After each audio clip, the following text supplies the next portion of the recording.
A Day in Colonial Haiti by Philippe Girard. Narrated by Juliette Verveer.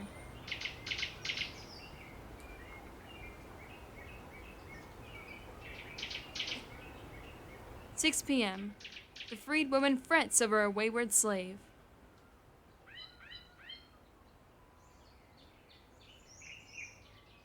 It is not easy being a slave. Everyone knows that. But being a slave owner can be hard as well. Marie-Marthe Jasmine should know. Over the course of her life, she has been both. Martine, as she is known to her family, adjusts her cotton shawl to better cover her shoulders. She lives on a coffee plantation above the village of Grande Riviere, in a hilly region to the southeast of the Cape that can get quite chilly in the evening. From the heights above the plantation, she can see the great river that gives the village its name, as well as the plain of the Cape stretching to the northwest.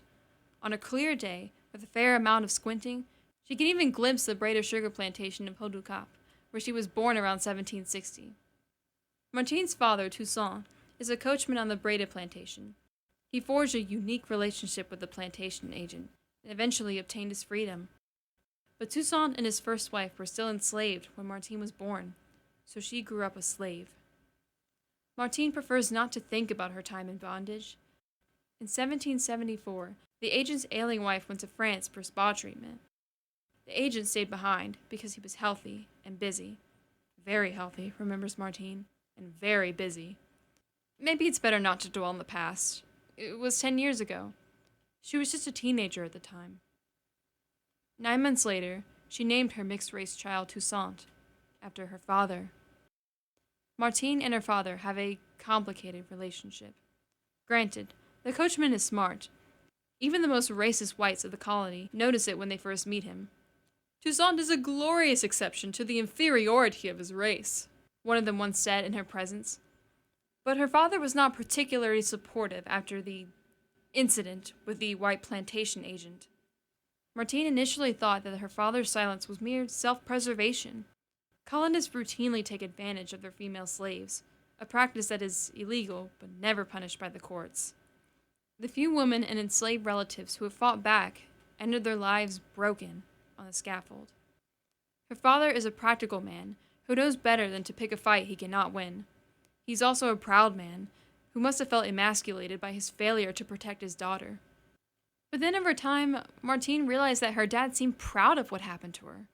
Being the grandfather of a mixed-race boy, especially one of noble lineage, is one step up on the ladder to respectability, and her father is quite the social climber. In a twisted way, her father is now a blood relative of the plantation agent. Maybe Martine should not be too harsh on her father. She has done well for herself. After the incident, she obtained her manumission, as mothers of mixed-race children often do. From pain, freedom. Then all that remained was the matter of young Toussaint, her mixed-race child. Martine was a slave when the boy was born, so he was born a slave, and remained one even after his mother was freed. It took Martine years to gather the funds, but finally she saved enough to buy her own child. Owning her child felt odd at first. But then, how many white planters father children who are their property by law? It doesn't bother them one bit. Anyway, Martine only bought her son so that she could formally free him. She had to pay a hefty tax because authorities are trying to limit the growth of the free colored population by taxing manumissions. But he is free. That chapter of her life has closed. Martine is now married to a free man of color named Philippe Jasmine. He is significantly older than she is, old enough to be her father, but he is a man of some means who owns the coffee plantation where she now resides, in the valley of Petit Cormier around the village of Grande Riviere. Unlike sugarcane, coffee bushes grow best in the hills of the colony's interior. Startup costs are lower, too. The colonial government gives tracts of land to anyone who improves it, so one only needs to stake a claim and get to work. No expensive sugar mills or aqueducts or 100-plus workforce. A few buildings and slaves will do for coffee. That is why many free blacks, like Martine's husband, have taken on that crop. Philippe's coffee plantation consists of 7 buildings made of a rough wooden framework splattered with dirt and straw. They are surrounded by vegetable gardens, 50 acres of coffee bushes, and uncleared wooded areas further up the hills. It may not be a coincidence that just as free people of color like Martine's husband are becoming more affluent, racism is on the rise among lower-class white colonists. Discriminatory laws are multiplying, including one that prevents free women of color like Martine from wearing ornate European-style clothing for fear that they might outshine white women. When she freed her son, Martine was even required by law to change the boy's name from Toussaint, a French name, to Lindor, an African name, so that her son would never forget that he was not truly French. Such petty regulations drive Martine's husband crazy. Eager to prove that he deserves to be a citizen, Philippe Jasmin signed up for a unit of free colored troops in 1779 and headed for Savannah, Georgia, to serve in the American War of Independence. In his absence, Philippe leased his plantation to Martine's father, but the coachman, who had spent his life enslaved on a sugar plantation, proved unsuited for the task of running a coffee plantation. 2 of the 13 slaves on the estate died under his supervision. Toussaint had to reimburse his son-in-law for the loss, which stretched his meager resources to the limit. The experience left him broke and broken. Martine's husband came back from Savannah in the summer of 1781 with a bang. One of the ships of the line in the returning French fleet caught fire and blew up in the Bay of the Cape. Philippe survived the blast and then canceled the lease and retook control of his coffee plantation from his father-in-law. Nothing has been the same since then. After Toussaint's coffee venture failed, his wife, Martine's mother, left him over his failure to provide. Rumor has it that Martine's mother now favors an affluent building contractor who showers her with gifts. Martine's father returned to his former sugar plantation and started a second family with an enslaved washerwoman. Just 1 year ago, Martine was signing the manumission papers that finally freed her son. Now she has enslaved step-siblings. Slavery grows like a weed. The climate of Grande Riviere is famously healthy, and the region is known for its many centenarians, including Vincent Olivier, a native and a veteran of the great 1697 pirate raid on Cartagena. But Martine's husband has returned from the Savannah expedition in poor health. Even though he is just 45, she fears that he might not see the end of the year. Because of Philippe's illness, Martine is effectively running the plantation on her own, which is no easy task, especially since she has no education. She cannot even sign her name. Growing coffee is a lucrative business, but also a risky one. The same tropical climate that allows plants to flourish also brings pests and hurricanes that can destroy a year's crop in an instant. Soil erosion is also a growing concern. During the war, English blockades made it impossible to export coffee beans, while the cost of imported food skyrocketed. Sure, business is booming now that the war is over, but who knows how long peace will last? France and England had been at war for much of the 18th century.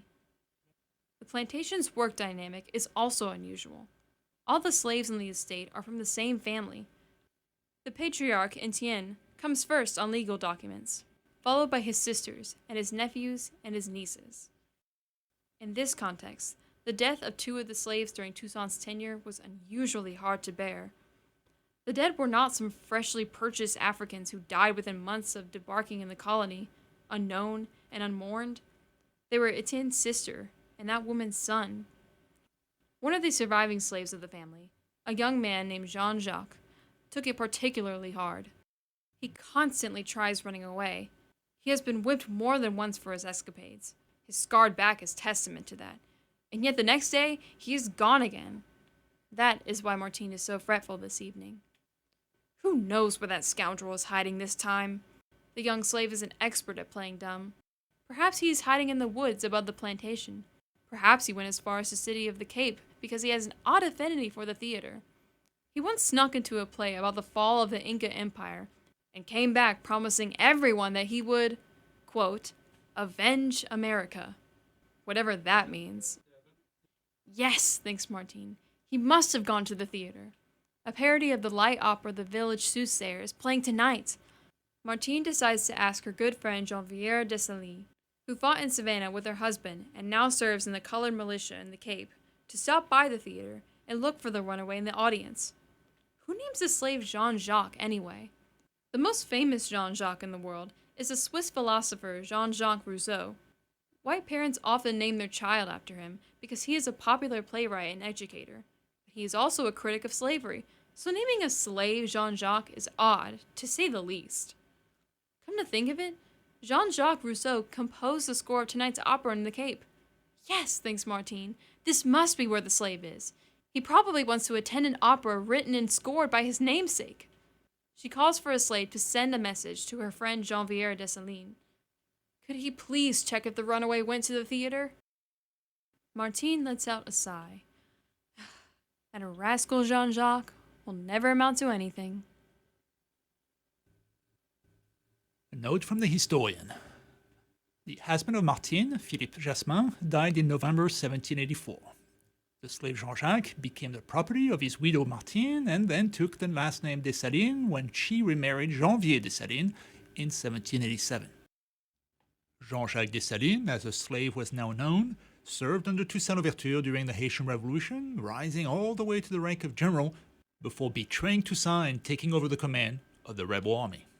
He defeated an expeditionary force sent by Napoleon Bonaparte at the Battle of Vertières in the outskirts of the Cape, then proclaimed Haiti's independence and declared, quote, "I have avenged America," unquote.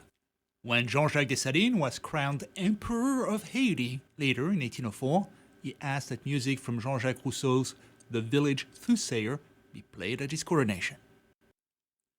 This book is available on Amazon as an audiobook, a Kindle ebook, a paperback, and a hardback.